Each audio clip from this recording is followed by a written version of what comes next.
All right, so I want to just briefly go over kind of what this assignment's going to be.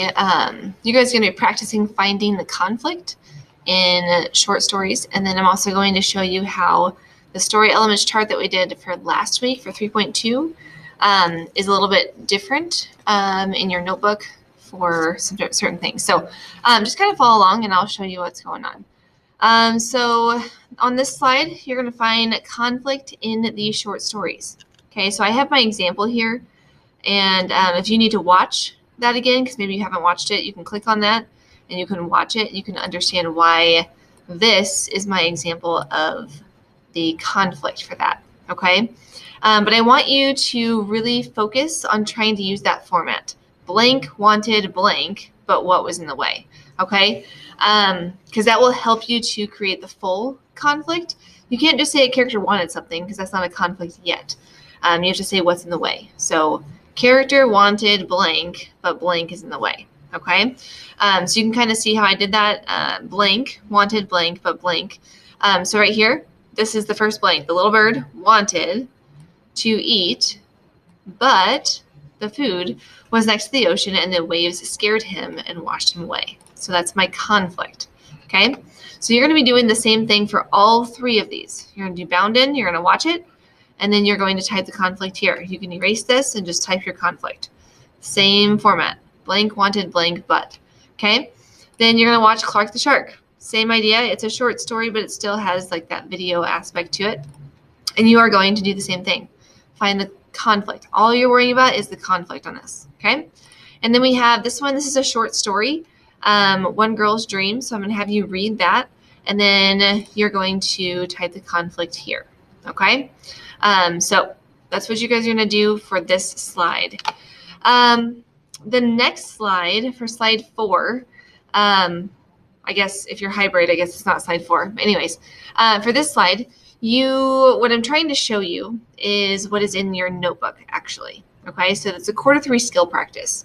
In your notebook, you are going to see on page, what page? On page 53. So let me show you really quickly so you can see this. That's not in focus. All right. There we go. So on page 53, I have the story elements on here as well. It looks a little bit different. So last week and the week before, I kind of talked to you about the story elements like this and how it's in this format here. You can have the conflict like this, and it has like when you ride a bike, going up a hill and going down a hill, that kind of thing. To make it fit a little nicer into our quarter 3 skill practice, I did it a little bit differently, which also allows you to not have to have so many things as well. So on page 53, you're going to see it says quarter 3 skill practice. You'll put the title and the author if it's available. We will eventually talk about theme. We're not going to right now, but that will be something down the road. And then we get into the story elements chart. You can still use page 24 and 25 to help you, but instead of it being in the format that it was with the hill and everything, I just put it in different boxes. So just make sure you pay attention to what it says. So here would be like the conflict, and I had character wanted but there, and then I have rising action. I have 2 things for that, and then resolution to conflict. Pay attention to, because I'm going to start referencing it.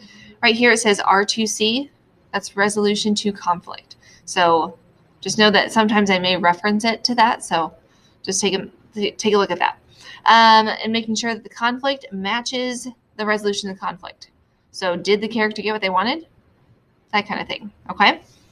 And then it ends with the resolution of the story. So what happened at the very end of the story. All right, so I wanted to show you this. It is on page 53 as well as some other pages for quarter 3. But I wanted to show you that it pretty much is the same on this screen.